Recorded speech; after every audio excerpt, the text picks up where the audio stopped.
নীতি উন্নয়ন সহ প্রকৌশল সমাধানে উদ্ভাবন এবং ব্যবহারিক প্রয়োগে উল্লেখযোগ্য অবদান রাখছেন। মোট কথা বাংলাদেশের সার্বিক উন্নয়নে ডিপ্লোমা ইঞ্জিনিয়ারদের অবদান অস্বীকার করা বা উপেক্ষা করা যায় না। তারা শুধু বাস্তবায়নকারী নয়, বরং উন্নত প্রকৌশল তত্ত্ব ও ব্যবহারিক প্রয়োগের মাধ্যমে সংযোগকারী। আমরা মনে করি উপযুক্ত নীতি ও শিক্ষাগত কাঠামোর মাধ্যমে তাদের দক্ষতার স্বীকৃতি ও ব্যবহার নিঃসন্দেহে বাংলাদেশকে তার উন্নয়ন লক্ষ্যমাত্রা অর্জনের কাছাকাছি নিয়ে যাবে।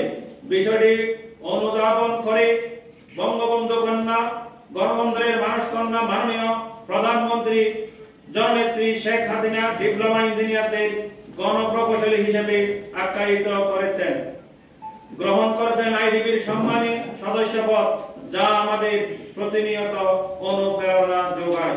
কিন্তু দুর্ভাগ্য, প্রকৌশল কর্মাঙ্গনের টিম পার্টনারদের মধ্যে উচ্চ স্তরে কতিপয় কলিন্য সুবিধাভোগী বিএসসি ইঞ্জিনিয়ারগণ কখনো ডিপ্লোমা প্রকৌশলীদের অবদানকে কোনোভাবেই স্বীকৃতি দিতে চায় না।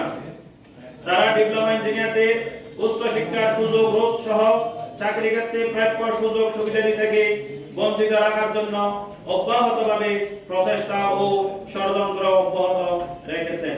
মধ্যম স্তরের কারিগরি শিক্ষা তথা ডিপ্লোমা ইঞ্জিনিয়ারিং শিক্ষা ব্যবস্থাকে এদেশ থেকে ধ্বংস করে দেওয়ার নানামুখী ষড়যন্ত্র করে যাচ্ছে এবং সরকারের কারিগরি ও বৃত্তিমূলক শিক্ষার লক্ষ্যমাত্রা অর্জনে বাধাগ্রস্ত করে নানামুখী পদক্ষেপ ডিগ্রি ইঞ্জিনিয়াররা গ্রহণ করেছে।